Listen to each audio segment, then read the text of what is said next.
Si nous marchons dans la chair, je ne vous entends pas, les gars. Nous ne combattons pas sur la chair, car les armes avec lesquelles nous combattons ne sont pas charnelles, mais puissantes par la vertu de Dieu pour renverser les forteresses. Amen. Qu'est-ce qu'on peut rajouter à ça?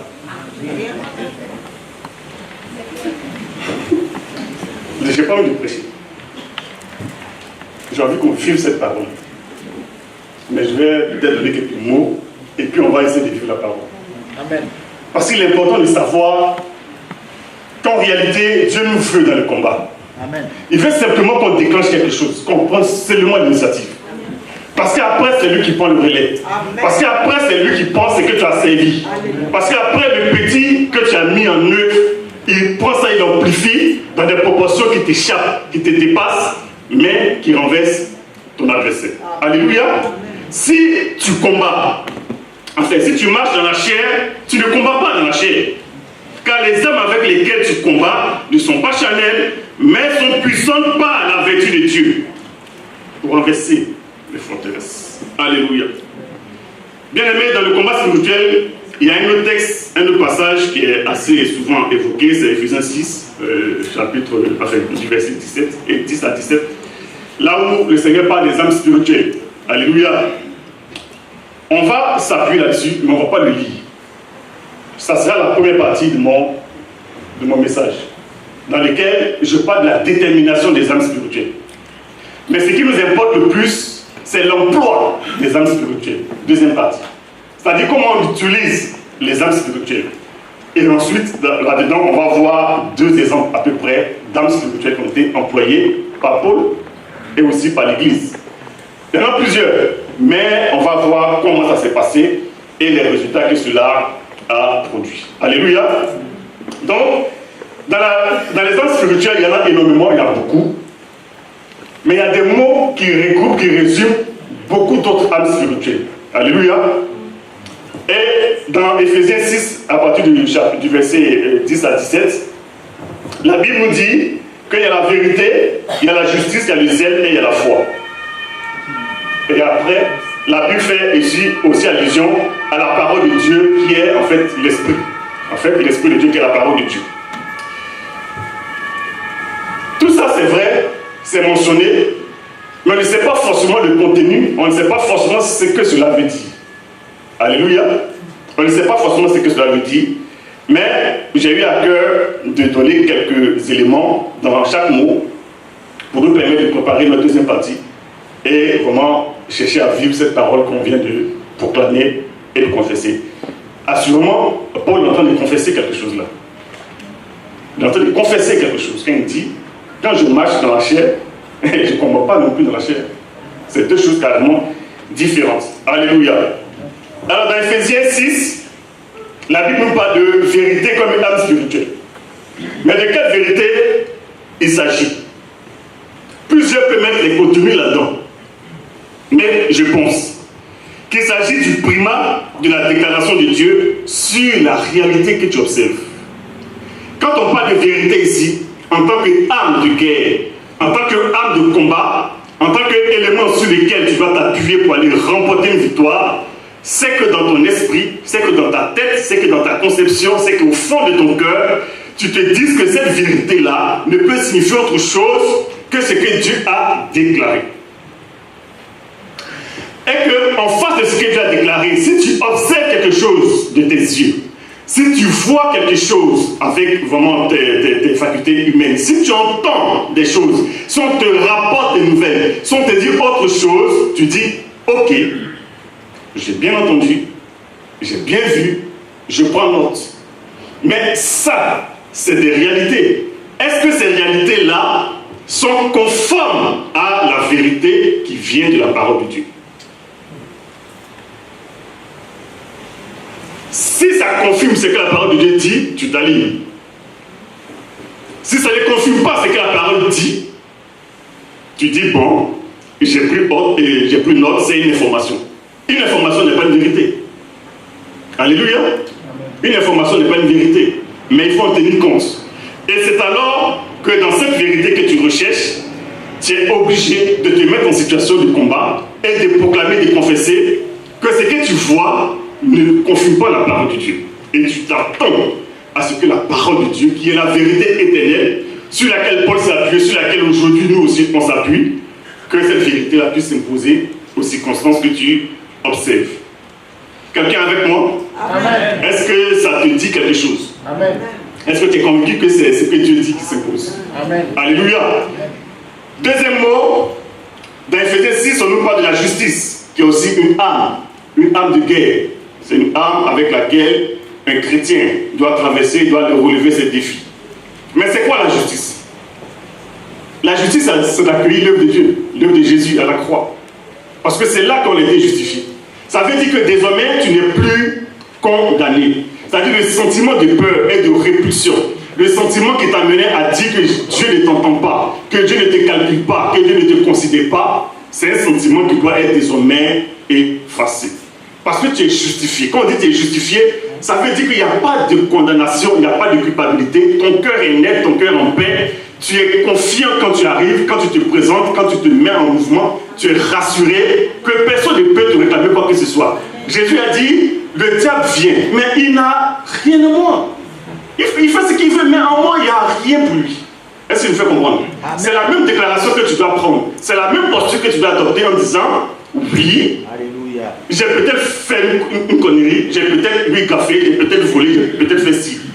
Mais je me suis repenti. Et la repentance efface les choses. Et dès l'instant où tu t'es mis en repentance, bien aimé, c'est seul ton souvenir qui peut te condamner. Parce que le diable lui-même, il sait qu'il ne peut plus rentrer en toi. Mais il va te faire rentrer dans un temps de culpabilité, dans un temps de remords, etc. Et c'est ce qu'il va utiliser pour t'affaiblir. Mais ce n'est pas le chemin de Dieu et ce n'est pas ainsi que tu vas utiliser l'arme spirituelle qu'on appelle la justice. La justice, ça veut dire que Jésus-Christ a tout accompli. Dans l'instant où tu invoques son nom, tu as accès au trône de grâce. Dès l'instant où tu confesses son nom, tu peux reprendre ta vie là où tu l'as lâché pour repartir jusqu'à ce que ta destination soit atteinte.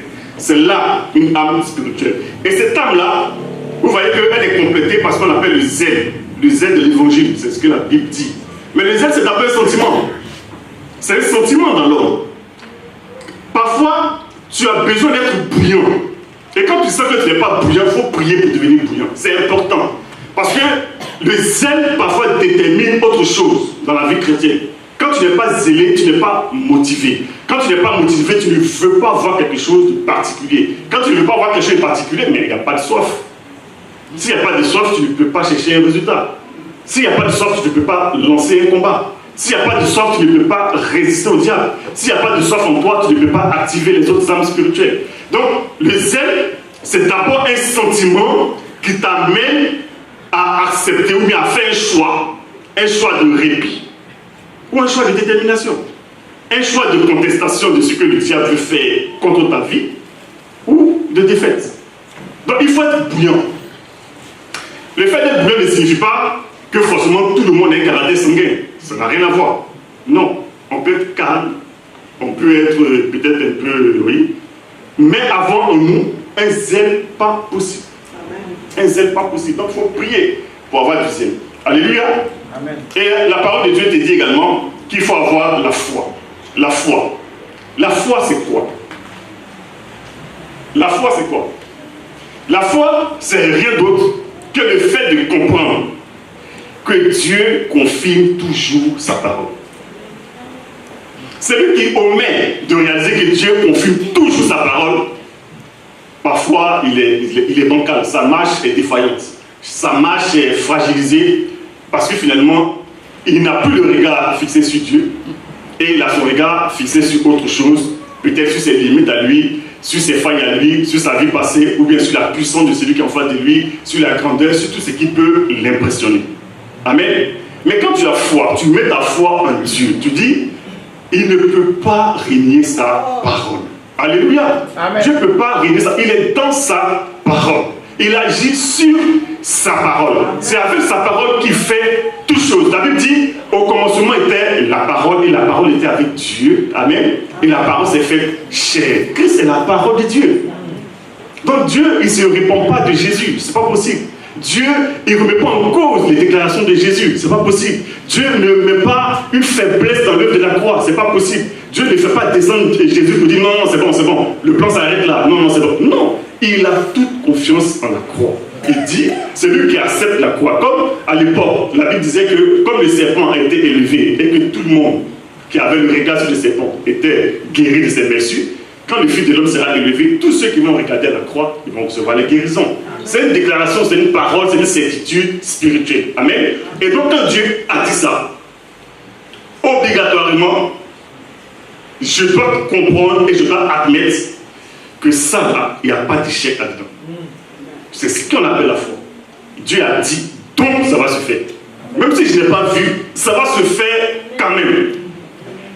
Est-ce qu'on se comprend? Amen. Voilà. C'est ça la foi, la parole de Dieu. Dieu est certain de sa parole. Amen. Et donc vous avez vu que vérité, justice, zèle, foi, toutes ces 4 âmes que Éphésiens 6 cite, en fait, on les retrouve en l'homme. Hein. C'est un effort qu'on doit faire. C'est un peu comme un travail sur nous-mêmes qu'on doit déployer, qu'on doit développer. C'est quand tu doutes, toi-même, tu sais que tu doutes. Vrai ou faux? Quand tu n'es pas sûr que Dieu est au-dessus de la situation que tu observes, mais tu le ressens toi-même. Donc ça n'a pas de faire la correction en intérieur. Amen.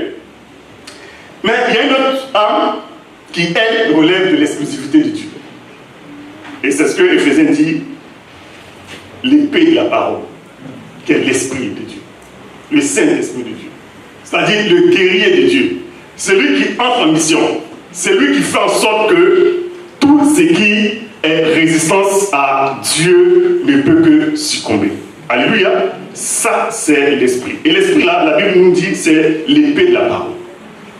La parole de Dieu. La parole de Dieu est l'esprit et elle est vie. Donc, ce qu'il faut, comme âme spirituelle, au niveau de la parole de Dieu, c'est de pouvoir la confesser. La confession de la parole de Dieu, ça veut dire quoi? Ça veut dire que quand tu la lis, tu la déclares. Est-ce que je me fais comprendre? C'est-à-dire, tu la proclames, tu la prononces, tu la parles à haute voix. Pourquoi? Parce qu'il est important que ton adversaire, qui a des oreilles aussi, entende toi ta confession de foi. Les paroles de Dieu qui concernent ta situation, tu dois pouvoir les répéter, les répéter, les répéter, les déclarer, les confesser, les répéter, les déclarer. C'est alors qu'elles se transforment en âme spirituelle pour toi. Mais si tu les connais seulement et que tu ne fais pas usage par le fait, parce que la Bible dit, au commencement la parole était avec Dieu. C'est la parole qui proclame, qui fait tout. Et bien aimé, une réalité est claire. La parole de Dieu dans ta bouche, elle est efficace, comme quand Jésus la prononçait. Est-ce que tu es convaincu de ça? Amen. Elle est efficace. Parce que c'est la même parole. La Bible dit, elle ne passera point. Tout passera, sauf la parole de Dieu. Donc, vaut mieux s'accaparer de la parole, vaut mieux l'utiliser, vaut mieux la proclamer, de sorte à ce que cette âme-là soit véritablement pour toi un outil pour confirmer que c'est vrai, tu marches dans la chair, mais tu ne combats pas dans la chair. Tu ne combats pas dans la chair. Tu ne combats pas dans la chair. Est-ce que quelqu'un est là? Est-ce que tu es convaincu de la parole de Dieu? Voilà, c'est ce que Jésus a dit. Il faut être convaincu de sa parole. Alors, une fois qu'on a vu la détermination, il y a des âmes qu'on doit travailler en nous-mêmes. Il y en a une qui ne nous... Enfin, qui ne relève pas de nous. Ça, c'est le Saint-Esprit, c'est la parole de Dieu, Dieu a donné. Une fois qu'on a ça, il faut maintenant savoir comment employer ces âmes. Parce qu'un soldat qui ne sait pas manier son âme, qu'est-ce qui lui arrive? Soit il tue un innocent, soit lui-même il s'explose. Amen. Ça, c'est des erreurs d'utilisation. Donc, l'emploi d'une âme est déterminant pour son efficacité. Alors, il y a une part humaine dans cet emploi-là. Et il y a aussi un relais de la part de Dieu. C'est-à-dire, c'est ce que tu sers que Dieu utilise pour faire un travail que tu ne vois pas. Ce que tu vas voir, c'est le résultat. Le cheminement, Dieu te le cache. Pourquoi Dieu le fait? Je n'en sais rien. Mais une chose est certaine, c'est que c'est lui qui est en opération. Alléluia. Donc dans la part humaine, il faut savoir une première chose. C'est que l'homme, le chrétien, doit admettre une vérité. Il est permanemment en état de guerre. En fait, tous les jours, tu es dans un combat. Parfois, le combat est violent. À ce moment-là, tu penses que c'est maintenant que ça a commencé. Mais non, il a commencé il y a longtemps. Parce que la Bible dit que le diable, il dévore, il cherche, il rôde autour de tout le monde, de chaque chrétien, de chaque croyant. Et il cherche quelqu'un, juste une ouverture, et il rentre pour dévorer. Amen. Donc, il faut savoir que on a un état de guerre qui est permanent. Donc, il ne faut pas vivre sa vie sans faire attention. Il ne faut pas vivre sa vie en étant, quel est le mot? En étant naïf. Non, il ne faut pas être naïf. Il y a un vrai combat qui est là. Il est sournois, parfois il est visible, mais dans beaucoup de cas, il n'est pas visible. C'est pourquoi Paul dit, dans la nature du combat, nous n'avons pas à lutter contre la chair et contre le sang. Mais nous luttons contre les principautés, les dominations, les autorités dans les lieux célestes. Amen. Et donc, le combat est dans les airs. Et parfois aussi, il y a des porteurs du combat, il y a des gens qui te défient ouvertement. Et c'était le cas de Paul. Quand tu disais que s'il marche dans la chair, il ne combat pas du tout dans la chair. Est-ce que quelqu'un me suit? Donc, quand tu sais que tu es en état de guerre, c'est ta part humaine, c'est ta prise de conscience. Si tu n'es pas conscient, l'ennemi va te terrasser. Si tu n'es pas conscient qu'il y a une guerre qui est déclarée pour le sort de tes enfants, si tu n'es pas conscient que l'ennemi est en train de travailler contre, Seigneur, ta stabilité, si tu n'es pas conscient que l'ennemi ne veut pas que tu prospères dans ta vie professionnelle, si tu n'es pas assuré que l'ennemi ne veut pas que l'Église progresse, tu ne vas pas avoir l'âme qu'il faut. Et tu ne vas pas rentrer dans le combat comme Dieu l'attend de toi. Et tu seras un passage pour que le camp dans lequel tu es puisse encaisser un but. Or, c'est parce que nous on veut, ce matin, ce qu'on veut, c'est que chacun puisse prendre conscience qu'il y a une guerre dans laquelle nous sommes. Mais ce n'est pas une guerre physique. Elle est surnaturelle. C'est pourquoi on doit prendre l'initiative. L'initiative de faire quoi? L'initiative d'aller vers les armes que Dieu nous a données. C'est-à-dire l'initiative de vivre dans la justice de Dieu. L'initiative de vivre dans la sainteté. L'initiative de vivre dans la vérité. L'initiative de chercher à développer notre zèle pour le Seigneur. L'initiative de booster notre foi. Et quand ces choses sont faites, bien-aimés, quand ces choses-là sont mises en place par notre décision personnelle, qui peut être fragile, qui peut être faible, mais c'est alors que Dieu rentre en scène. Et c'est la partie, moi, qui m'intéresse. Parce que le texte qu'on a lu, il nous dit que si nous marchons dans la chair, nous ne combattons pas selon la chair. Car les armes avec lesquelles nous combattons ne sont pas charnelles, mais sont puissantes par la vertu de Dieu. Par la vertu de Dieu. Qu'est-ce que tu présentes au Seigneur pour que sa vertu se mette en mouvement, pour que ce que tu lui présentes devienne puissant? C'est là la question. C'est là l'enjeu. Tu présentes quoi à ton Dieu? Quand tu as un défi, quand tu as une incompréhension, qu'est-ce que tu présentes à ton Dieu?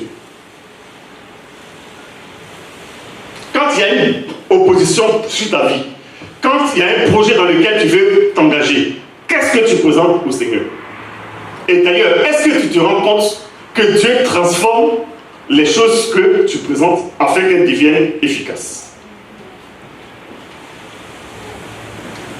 En fait, c'est le domaine qui nous échappe. Et c'est pourquoi Dieu dit que c'est par la foi qu'on va vivre.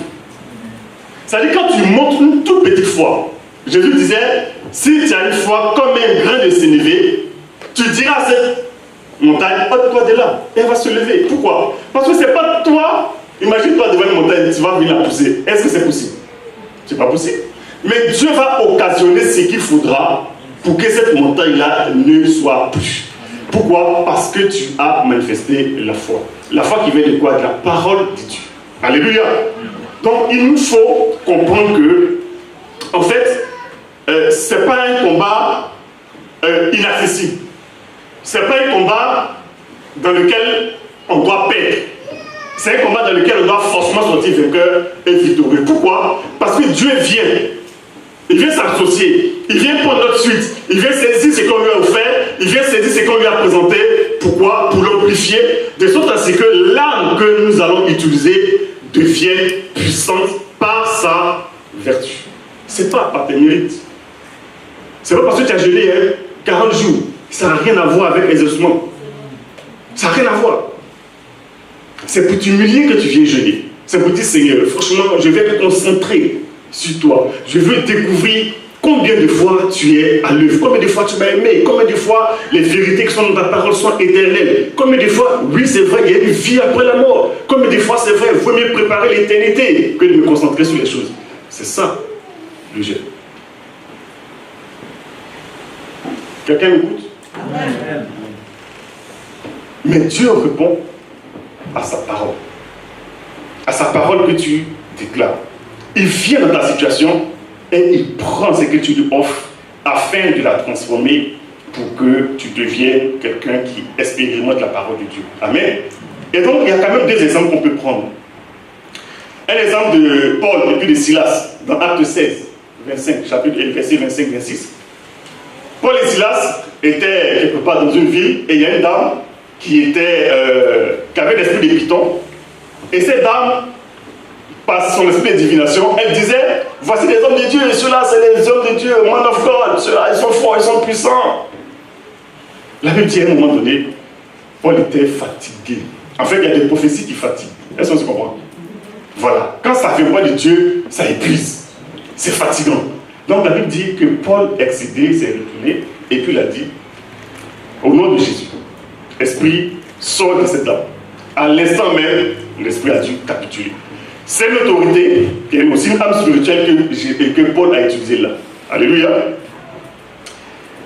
Mais ce n'est pas sur ça que je vais insister. Là où je vais insister, c'est le fait que cette dame était le fond des promesses d'un certain nombre de personnes. Donc, quand son esprit est parti, automatiquement le chiffre d'affaires est tombé. Donc, l'entreprise a commencé à faire des pertes. Il n'y avait plus d'achat, il n'y avait plus rien. Et les gens ils sont mis en boule. Ils disent, ce gars-là, il faut qu'on le mette en taule. Amen. Ils ont attrapé Paul et Silas, ils ont fait ce qu'il fallait. On les a jetés en taule. Quelqu'un est une fois entré en prison ici? Non? Jamais?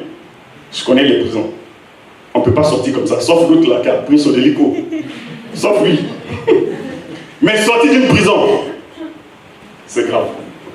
La Bible dit, vers le milieu de la nuit, Paul et Silas priaient et ils faisaient quoi? Ils louaient. C'est pourquoi quand les frères louent, il faut se mettre en combat.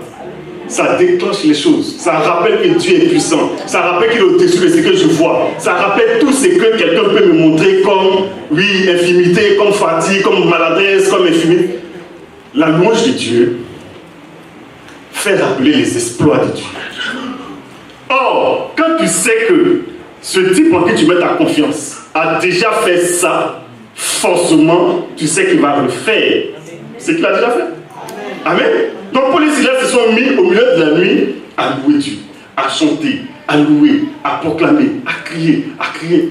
Et tout à coup, soudain, brusquement, la Bible dit que les fondements de la prison se sont ébranlés. Est-ce que c'est la prière? Est-ce que c'est la voix? Mais toujours est-il que ces deux éléments ont été capturés par le Seigneur qui a transformé quelque chose de sorte à ce que la terre même ne tienne plus. Amen. Amen. Donc dans ta situation bien-aimée, dis au Seigneur seulement, je te présente cette petite foi, cette petite confiance. Et toi, par ta vertu, transforme-la par ta vertu de sorte à ce qu'elle devienne puissante. Et les forteresses ne font que obéir. Elles ne vont absolument que céder. Alléluia. Un deuxième exemple, c'est Pierre. Hérode voulait, en tout cas, fêter Pierre. Et la Bible dit qu'il a été mis en prison. Et les disciples ne cessaient de prier pour lui. C'est-à-dire l'Église ne cessait de prier pour lui. Dans une âme spirituelle qu'il a prié. Ils ont prié, ils ont prié. Et finalement, lui, il est en train de dormir. Et il y a une ange, la Bible te dit, qu'elle vient de taper sur le côté. Ça sur le côté. Donc parfois, il faut bien préparer ton côté, parce que quand Dieu veut répondre, il peut taper là. Si tu as reçu un coup là, c'est que c'est un ange. Amen. Et donc c'est sur le côté. Et il se réveille. Dans son esprit, lui, il est en train de faire un songe. Donc il est en train de rêver. Et il se lève, la Bible dit, prends ton manteau, il prend son manteau, allez, viens, les chaînes se découpent, et puis hop, il sort. Et le voilà délivré. Mais par quoi? Par la prière de l'église qui était derrière. Et il priait comment? Il confessait, il proclamait les mérites de Dieu, et s'était convaincu que le peu de foi qu'ils ont, en la présentant au Seigneur, le Seigneur fait son relais. Il s'accapare de ça, il s'enrobe de ça, il prend prétexte de ça, et puis il change quelque chose, il ébranle les cieux, il fait en sorte que son enfant, son serviteur, soit rassuré, soit confirmé, et il répond. Et donc c'est ça, bien aimé. Les combats que tu mènes, tu les mets dans la chair. Tu traverses la chair, enfin, tu traverses la vie dans la chair, oui. Mais frère, sœur, ton combat que tu mènes, ce n'est pas avec une âme naturelle. Amen. Est-ce que quelqu'un est d'accord avec moi? Amen. Ce n'est pas avec une âme naturelle. Moi, ce que je veux, quand je disais que je ne veux pas prêcher, c'était simplement pour que, ensemble, on puisse prier. En insistant sur le fait que la parole lui dit, et ça c'est Paul qui le confesse, il dit que les âmes qu'il utilise sont puissantes par la vertu de Dieu. Amen. Ça veut dire quoi, pratiquement? Si tu as un défi, ta prière doit consister à dire, Seigneur, quelle est l'âme que je vais utiliser? Parce qu'on n'utilise pas les âmes n'importe comment, bien aimé. Il y a une stratégie derrière. Et c'est Dieu qui sait ce qu'il faut. Il peut envoyer un bazooka. Il peut prendre un alpha jet. Il peut même prendre peut-être juste un petit caillou. Tout dépend de lui. C'est lui qui a la stratégie, c'est lui qui a les moyens. Est-ce que vous me comprenez? Amen. Donc le plus important dans ce passage, ce n'est pas parce que Paul dit, moi je suis un surhomme, je suis un baraqué, donc moi je tabasse tout le monde. Non. C'est parce que ces âmes sont transformées. C'est parce que ces âmes passent dans un moule. C'est parce qu'il y a un processus, en tout cas surnaturel, qui prend appui sur un élément naturel que Paul présente. Quand il a dit à Silas, on entonne, mais on ne va pas se sentir comme prisonnier, chantons. Et il a vu ce qui s'est passé. Et puis il vient faire cette déclaration. Ça veut dire qu'il n'est pas en train d'inventer, ce n'est pas un théoricien. Paul n'est pas un théoricien. Non. C'est ce qu'il vit qu'il dit. C'est ce qu'il vit qu'il prêche. C'est ce qu'il vit qu'il communique. Pour que toi aussi, tu puisses expérimenter de bien meilleures choses. Est-ce que tu as un défi? Amen. Tu as un défi? Amen. Il faut une âme.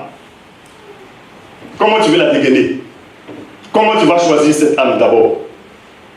C'est la vertu de Dieu qui doit venir à ton secours, qui doit prendre le relais, afin que ton âme soit bien affûtée et que tu vises pour ne pas faire, comme on appelle les gens, des victimes collatérales. Amen.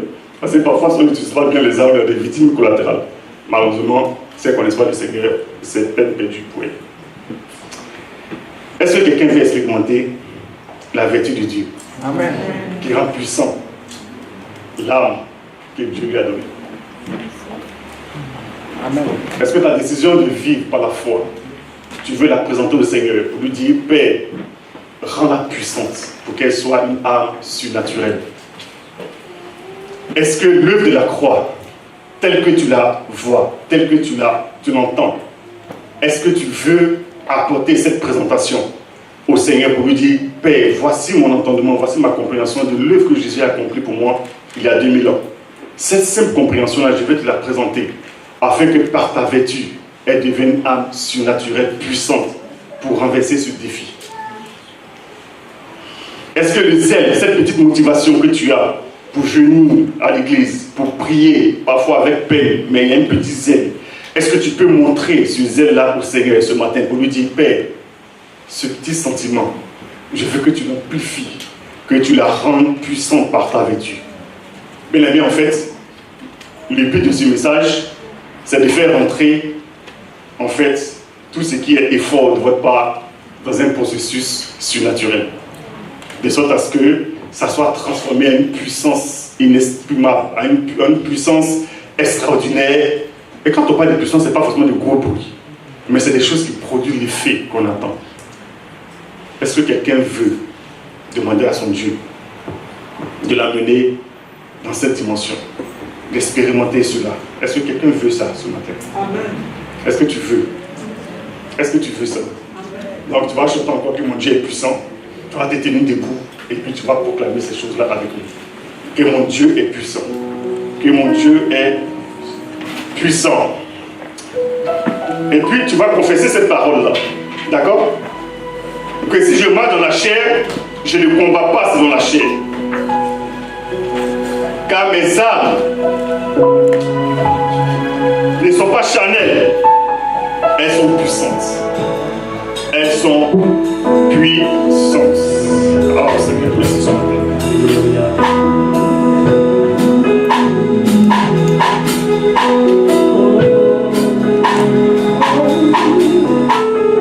Mon Dieu est puissant.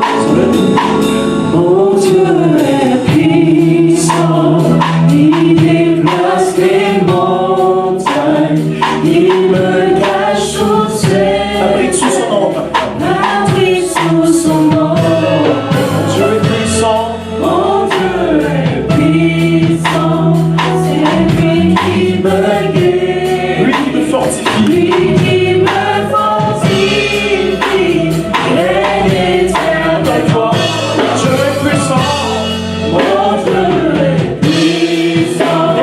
Il déplace les montagnes. Il me cache sous ses Celui qui demeure sous la pluie du Très-Haut abris. repose à l'ombre du Tout-Puissant. Alléluia.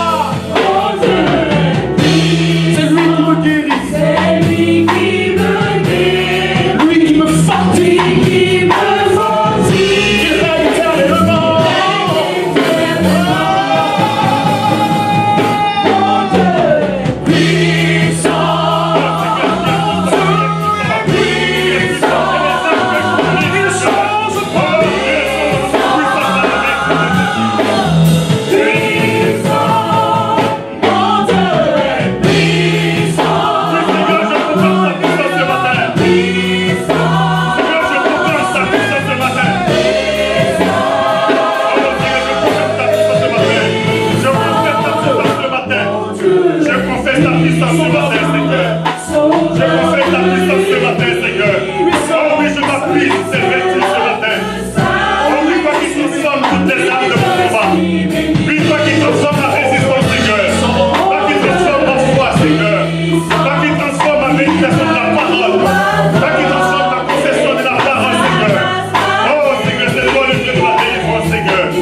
bouche, car je crois avec mon cœur, oui, que les armes que j'utilise ne sont pas charnelles, mais sont rendues puissantes par la vertu de Dieu. Seigneur, ce matin, c'est de ta vertu que j'ai besoin. Seigneur, ce matin, mon frère a besoin de ta vertu.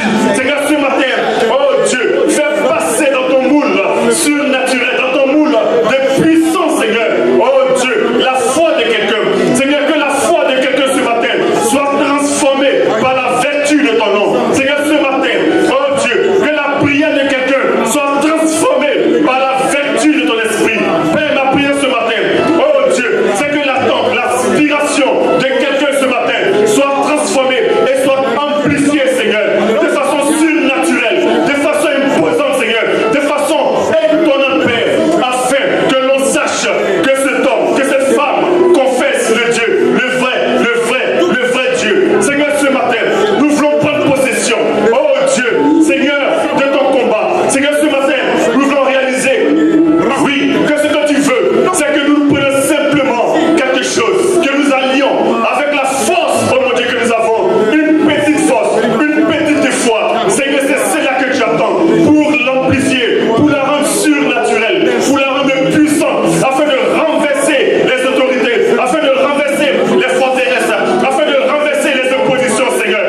ouais.